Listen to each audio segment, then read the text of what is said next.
दोस्तों ये वीडियो एक बार फायदे के लिए जरूर देखना। ये वीडियो देखने के बाद आपको समझ में आ जाएगा कि वास्तव में मकर संक्रांति पर कौन से वृक्षों को छूने से हमारी गरीबी मिटती है। दोस्तों आज के इस वीडियो में मैं आपको 3 ऐसे वृक्षों के बारे में बताऊंगा। 3 में से कोई भी एक वृक्ष को आप छू लेते हैं तो तत्काल आपकी गरीबी मिट जाएगी। इसमें आपको एक भोग भी चढ़ा करके आना है। मैं सारी जानकारी आपको इस वीडियो में बताऊंगा। वीडियो में कंटिन्यू बने रहना। देखिए, हमारे हिंदू धर्म में पेड़ पौधों को देवी देवता मान करके, पेड़ पौधों को देव स्वरूप मान करके हम इनकी पूजा करते हैं। पर साइंस भी कहते हैं कि पेड़ पौधे मनुष्य को फ्री में प्राणवायु प्रदान करते हैं। बिल्कुल ही, पेड़ पौधे हमें फ्री में प्राणवायु प्रदान करते हैं। पेड़ पौधे हमें ऑक्सीजन देते हैं एवं हमारे द्वारा निकाले जाने वाले कार्बन डाइऑक्साइड एवं अशुद्ध जितने भी खराब होते हैं, इन वायु को अपने में अंदर ग्रहण करते हैं। पेड़ पौधे स्वयं तेज धूप में तपता है एवं मनुष्य को शीतल छाया प्रदान करता है। पेड़ पौधे हमें कई प्रकार के फल, फूल एवं जलाने के लिए लकड़ी भी प्रदान करते हैं। तो हमारे शास्त्रों में पेड़ पौधों को बहुत गुणकारी कहे गए हैं। अनेक बीमारी का फ्री में उपचार पेड़ पौधों के माध्यम से, जड़ी बूटी के माध्यम से कर सकते हैं। दोस्तों भगवान श्री कृष्ण भी पेड़ पौधों को बहुत ही महत्व दिए हैं। वृक्ष में जो पीपल के वृक्ष हैं, इसे वृक्षों का राजा कहा जाता है, क्योंकि पीपल वृक्ष की आयु अन्य वृक्षों की तुलना में बहुत अत्यधिक होती है। भगवान श्री कृष्ण भी स्वयं गीता में कहे हैं, मैं वृक्षों में पीपल का वृक्ष हूं, क्योंकि स्वयं पीपल के वृक्ष में भगवान विष्णु एवं माता लक्ष्मी जी निवास करती हैं। तो आपको मकर संक्रांति के दिन आज की अगर आप वीडियो देखेंगे, आज की जो वीडियो का विषय है बहुत ही सुंदर है। आपको मकर संक्रांति के दिन ये वृक्ष छू करके आ जाना है। आपकी गरीबी, रोग, दोष एवं समस्त विकार समाप्त हो जाएंगे। दोस्तों हमारे धर्म में ऐसे अनेक वृक्ष हैं जो कल्याणकारी एवं मंगलकारी कहे गए हैं। ये वृक्ष मनुष्य के सभी प्रकार के कष्टों को दूर करते हैं, परेशानी को दूर करते हैं और दूर करने में समर्थवान भी हैं। तो आज की वीडियो में मैं 3 ऐसे पवित्र वृक्षों के बारे में बताऊंगा जिसे आपको मकर संक्रांति के दिन शाम के समय में छू करके आ जाना होता है। और साथ में आपको एक कपूर और आपको एक लौंग रखना है। मैं यही जानकारी नवरात्रि के समय में बताया था, लेकिन नवरात्रि के समय में मैंने आपको टोटके नहीं बताए थे। मैं टोटके ऐसे बता रहा हूं कि इसी के साथ में आपको एक कपूर और एक लौंग वहां पर रखकर जाना है और इस वृक्ष के नीचे जलाना भी है। और मैं आप लोगों को इस वृक्ष को भोग के लिए, अर्थात इस वृक्ष को आप अपनी समस्या बोलेंगे, छूते ही आपकी गरीबी मिटेगी। बहुत अच्छी जानकारी है और आपको भोग स्वरूप इसमें क्या लगाना है वो भी मैं जानकारी इस वीडियो में विस्तार से बताऊंगा। लेकिन उससे पहले अभी तक आपने हमारे चैनल को सब्सक्राइब नहीं किया है तो चैनल को सब्सक्राइब करके बेल आइकन जरूर दबाइएगा। सच्चे हृदय से कमेंट बॉक्स में लिखना ना भूलें, मकर संक्रांति की हार्दिक शुभकामनाएं। जय माता लक्ष्मी। देखिए, अगर आप कठिन मेहनत करने के बाद भी एक दिन में 200 से 100 रुपए कमा रहे हैं और वहीं एक व्यक्ति कम मेहनत करके 2000 रुपए कमा रहा है, तो कौन सा अच्छा है, 2000 कमाने वाला या 100 रुपए कमाने वाला? 2000 कमाने वाला व्यक्ति कई प्रकार के उपाय करके सारी चीजों को, पैसों को तेजी से खींचने का काम करता है। दोस्तों देखिए, मैं अपने चैनल के माध्यम से आप सभी लोगों को अच्छी अच्छी जानकारी इसीलिए सिखाता हूं। कई लोग हमें कमेंट करके पूछते हैं, गुरुजी हमें एक वक्त की सही तरीके से रोजी रोटी नसीब नहीं हो पाती। हमारे पड़ोसी जो लाखों रुपए कमा रहे हैं, तो क्या इसमें हमारे भाग्य की गलती है? देखिए, भाग्य को आप मेहनत के द्वारा दूर कर सकते हैं, लेकिन पूर्व के समय में हमारे द्वारा किसी भी प्रकार की अनहोनी हो गई होती है या किसी भी प्रकार की हमारी कुंडली में दोष लग गया हो तो उसे दूर करने का काम करते हैं ये पेड़ पौधे। दोस्तों ये पेड़ पौधे जितने भी होते हैं, ये अगर मकर संक्रांति के दिन इन 3 वृक्षों में से अगर आप इसे जाकर के छू लेते हैं तो आपके जीवन में जो दोष लगे हैं, आपके जीवन में किसी भी प्रकार का आपको श्राप लगा है, हाय लगा है, बद्दुआ लगा है, तो उसे ये पेड़ पौधे अपने अंदर में खींच लेते हैं। ये अपने अंदर खींच करके अपनी डाली को आपकी बद्दुआ के कारण अपनी छोटी सी डाली को तोड़ देते हैं। यानी कि इनकी छोटी सी डाली सूख जाती है और आपकी बद्दुआ के कारण जो सामने वाले ने आपको बद्दुआ दी थी और आप इसे छू करके आते हैं इन वृक्षों को, तो आपकी बद्दुआ इन वृक्षों में चली जाती है। इनकी एक डाली सूख जाती है। आप देख लेना और आप खुद देखना, इस वृक्ष को छूते ही बिल्कुल ही मकर संक्रांति पर या किसी भी शुभ अवसर पर आपके जीवन में ऐसा परिवर्तन आएगा कि उसी टाइम से आपके काम बनना शुरू हो जाएंगे। तो चलिए मैं आप लोगों को वृक्षों के बारे में बता दूं। मैं पहले वाले वीडियो में भी बता चुका हूं कि नवरात्रि के समय में यह जो परिजात का वृक्ष होता है बहुत ही उत्तम वृक्ष माना जाता है। परिजात का वृक्ष समुद्र मंथन से उत्पन्न हुआ था। आप सभी दर्शकों को यह जरूर पता होगा और यह देवराज इंद्र के नंदन वन में स्थापित किया गया था। बिल्कुल ही ये जो देवराज इंद्र के जो नंदन वन है माना जाता है स्वर्ग में वहां पर स्थापित करके रखे गए थे। परिजात वृक्ष भगवान श्री कृष्ण ने मानव जाति के जन कल्याण के लिए धरती लोक पर लाए थे। अगर किसी को हिंदू भाइयों को इनके बारे में जरूर पता होगा।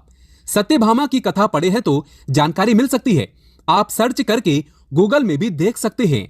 ऐसा माना जाता है कि मनुष्य के शरीर में कितनी भी ज्यादा थकान हो, बिल्कुल इस वृक्ष को छूते ही तत्काल समाप्त हो जाती है। बहुत से लोग इस वृक्ष को थकान होने पर बिल्कुल इस वृक्ष को छूते हैं। बड़े बड़े राजनीतिक से जुड़े हुए लोग हैं हमारे चैनल में। बहुत से लोग राजनीतिक क्षेत्र से जुड़े हुए हैं, धर्म क्षेत्र से जुड़े हुए हैं। वे सारे लोग हमें जानकारी साझा भी करते हैं। दोस्तों, इस वृक्ष के नीचे ध्यान से सुनिएगा। इस वृक्ष के नीचे आपको मकर संक्रांति के दिन जाना है और आपको घी का यहाँ पर दीपक जलाना है। अगर आप घी का दीपक जलाने में सामर्थ्य नहीं है तो कोई बात नहीं, आप कोई भी तेल का दीपक जला सकते हैं। सरसों के तेल का दीपक जला सकते हैं। एवं आपको करना क्या है, एक लौंग रखना है और एक कपूर रखना है और आपको मनोकामना बोलना है कि हे वृक्षराज, आप हमारी ये मनोकामना करें। आप मनोकामना वहां पर बोल देना, मैं यहां पर आपको नहीं कहूंगा। और इस वृक्ष को आपको छूना है और छूने के बाद इस वृक्ष को, परिजात के वृक्ष को मक्खन का भोग लगाना है। परिजात के वृक्ष पर स्वयं भगवान विष्णु जी, माता लक्ष्मी जी निवास करते हैं। शास्त्रों के अनुसार भगवान कृष्ण के ये स्वरूप कहे गए हैं क्योंकि भगवान कृष्ण ने मानव जाति के कल्याण के लिए परिजात के वृक्ष को नंदन वन से लाए थे। तो इसे छूते ही अगर आपके जीवन में किसी भी प्रकार की हाय लगी हो, बद्दुआ लगी हो, किसी की बुरी नजर लगी हो, जिसके कारण आपके बंद किस्मत के ताले खुल नहीं रहे हैं और आप चाहते हैं कि आपके बंद किस्मत के ताले खुल जाएं, आपकी हाय बद्दुआ कट जाए, शनि दोष लगा हुआ है कट जाए, तो इस वृक्ष को छुएं और आपको अपनी प्रार्थना बोलनी है कि हमारी हाय बद्दुआ एवं शनि दोष को मिटाएं, हमारी गरीबी को मिटाएं। इस प्रकार से छूते हुए आपको प्रार्थना करना है और एक लौंग और आपको एक कपूर तो जलाना ही है और इसके ऊपर में एक लौंग डाल देना और आपको मक्खन का भोग इसे लगा देना है। बिल्कुल ही आप उसे देखना, उसी टाइम से आपको शरीर हल्का लगना शुरू हो जाएगा और आपकी हाय बद्दुआ मिट जाएगी। अब आप में से अधिकतर लोग बोलेंगे कि गुरुजी, हमारे घर के आसपास कोई परिजात का वृक्ष नहीं है, तो हम क्या करें? तो चलिए मैं दूसरा वृक्ष बताता हूं। तो दूसरे वृक्ष में है गूलर का वृक्ष। गूलर के वृक्ष को यहाँ पे मैं क्यों इतना उत्तम बताता हूं, क्योंकि गूलर के वृक्ष को स्वयं भगवान नरसिंह देव का वरदान प्राप्त है। क्योंकि गूलर के वृक्ष को नरसिंह देव ने स्वयं वरदान दिया है कि आपके वृक्ष पर, हे वृक्षराज, मैं एवं आपकी जो माता लक्ष्मी है, हम आपके वृक्ष पर निवास करेंगे। और ऐसा भी कहा जाता है कि गूलर के वृक्ष के पास से अगर मुर्दे को ले जाया जाए तो उसके सारे पुण्य को यह वृक्ष खींच लेता है। आप में से बहुत सारे लोगों को लोक कथा जरूर पता होगा। तो गूलर के वृक्ष को भगवान नरसिंह देव ने बहुत सारा वरदान दिया है कि आप लोगों के कष्ट भी हरेंगे। तो आपको करना क्या है, मकर संक्रांति के समय में यानी शाम को गूलर के वृक्ष के पास में जाना है। आप घी का दीपक जला सकते हैं, सामर्थ्य नहीं है तो आप सरसों के तेल का दीपक भी जला सकते हैं, तिल का तेल का दीपक भी जला सकते हैं। तिल के तेल का दीपक वैसे गूलर के वृक्ष के नीचे जलाया जाता है, तो इसे बहुत ही शुभ माना जाता है। आपको जलाना है और आपको एक कपूर और एक आपको जैसे रखे हैं लौंग को जलाना है।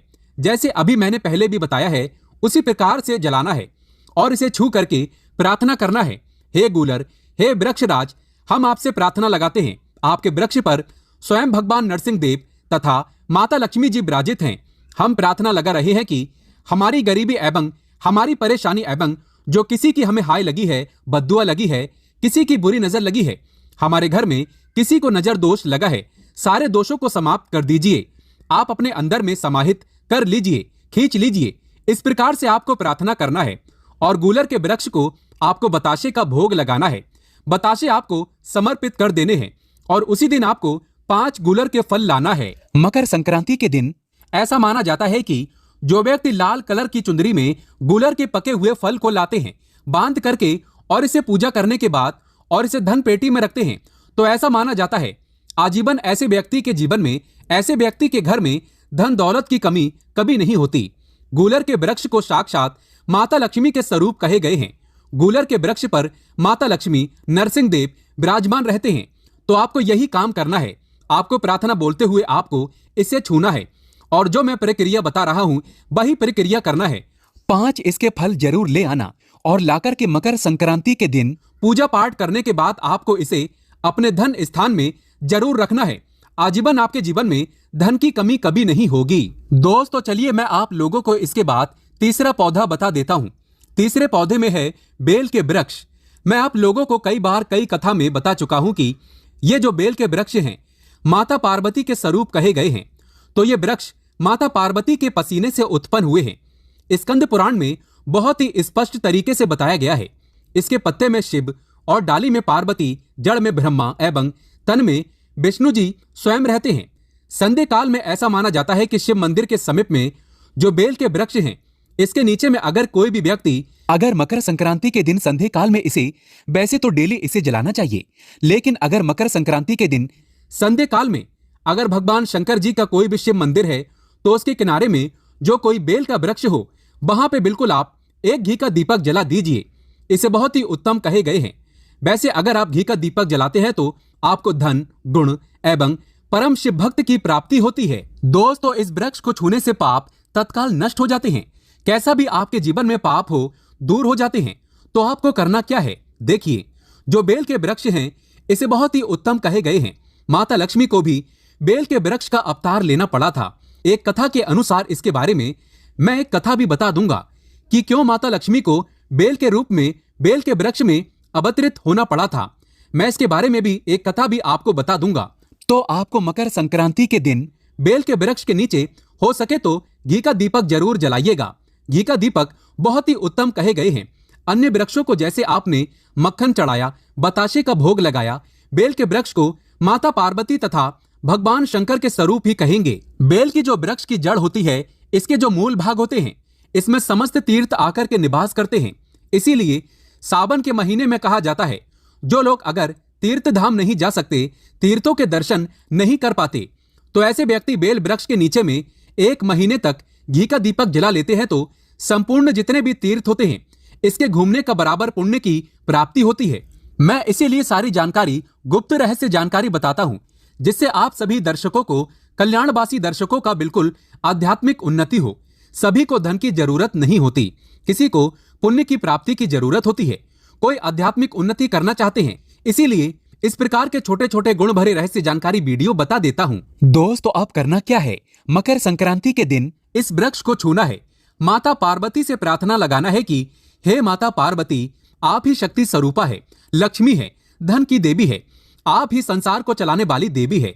इस प्रकार से प्रार्थना करते हुए इस वृक्ष को छूना है और बोलना है, मेरी गरीबी मिटाएं माता, मेरी निर्धनता को मिटाएं, मेरे जीवन में चल रही परेशानियां, सारी परेशानियां को दूर करें।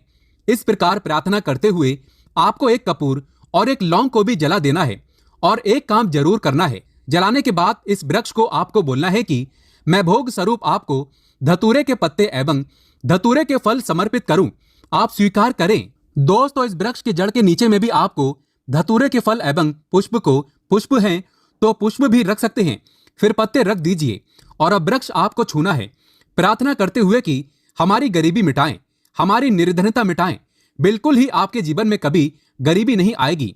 और एक प्रार्थना जरूर करना है, किसी की हाय लग गई हो, बद्दुआ लग गई हो, किसी का दोष लगा हो, जिसके कारण हमारी आध्यात्मिक उन्नति नहीं हो पा रही हो, तो आप जो है हाय बद्दुआ एवं किसी का दोष लगा हो उसे तुरंत दूर करें। शनि राहु केतु का अगर दुष्ट प्रभाव लग रहा हो, नवग्रहों में से कोई नवग्रह हमें पीड़ित कर रहा हो, या फिर किसी भी हमारे पूर्वजों द्वारा किसी भी प्रकार का हमें पितृदोष लगा हो, क्योंकि पितृदोष लगने के कारण व्यक्ति की आत्मिक उन्नति भी नहीं हो पाती, तो आप बोलना कि समस्त प्रकार के दोषों को आप दूर करें, अपने अंदर में खींच लीजिए और आप हमें दोष मुक्त कर दीजिए। तो इस प्रकार से आपको यह प्रार्थना करना है। और एक काम आपको जरूर करना चाहिए, आपको मकर संक्रांति के दिन धर्म शास्त्रों में कहे गए हैं, बहुत सारे लोग भी बताते हैं, हमारे गुरु जी भी कहा करते थे, मकर संक्रांति के दिन अगर बेल की वृक्ष की जड़ में मिश्रित युक्त मिश्री आती है खड़ी खड़ी, आप सभी दर्शकों को जरूर पता होगा, शक्कर टाइप की होती है, तो आपको मिश्री डाला हुआ दूध अगर आप इनकी जड़ में डालते हैं तो ऐसा कहा गया है कि ऐसा व्यक्ति कभी निर्धन नहीं होते। ऐसे व्यक्ति के जीवन से किसी भी प्रकार से अगर लक्ष्मी रुष्ट हो चुकी हो, रुष्ट दूर हो जाते हैं। ऐसे व्यक्ति पर मां लक्ष्मी भी प्रसन्न होती है। ऐसे व्यक्ति के जीवन में धन का अभाव नहीं होता। ऐसे व्यक्ति फिर निरोग रहते हैं, निरोग काया प्राप्त होते हैं। आप चाहते हैं तो यही क्रिया नीम के वृक्ष पर भी कर सकते हैं। नीम के वृक्ष पर माता लक्ष्मी निवास करती है, समस्त देवी शक्ति निवास करते हैं। नीम के वृक्ष में अगर आप जो है मकर संक्रांति के दिन, ध्यान से सुनना, मकर संक्रांति के दिन शाम के समय आपको 1 गिलास या फिर 1 लोटे सामर्थ्य के अनुसार तांबे के लोटे में आपको दूध डाल करके इनके अंदर इन्हें जो है अभिषेक करना चाहिए, इनकी जड़ में डालना चाहिए। लेकिन आपको मीठा दूध ही डालना है, मिश्री मिला हुआ दूध आपको चढ़ाना है, इनकी जड़ में डालना है और गरीबी मिटाने की प्रार्थना करना है। या फिर जो लोग कर्जे का भार हैं वो लोग बोल सकते हैं कि हमारे कर्जे का भार दूर हो, या फिर जीवन में जो किसी भी प्रकार की जो परेशानी है वो परेशानी भी बोल देना। वो परेशानी तत्काल ये वृक्ष समाप्त करते हैं और आपको इसे छू करके आ जाना है। दोस्तों, जनहित एवं जन कल्याण के लिए इस वीडियो को आगे जरूर शेयर करना। हो सकता है आपका एक शेयर किसी की जिंदगी को बर्बाद होने से बचा सके। और कमेंट बॉक्स में सच्चे हृदय से लिखना ना भूलें, जय माता लक्ष्मी। माता रानी आपकी सभी इच्छा अवश्य पूर्ण करेंगी।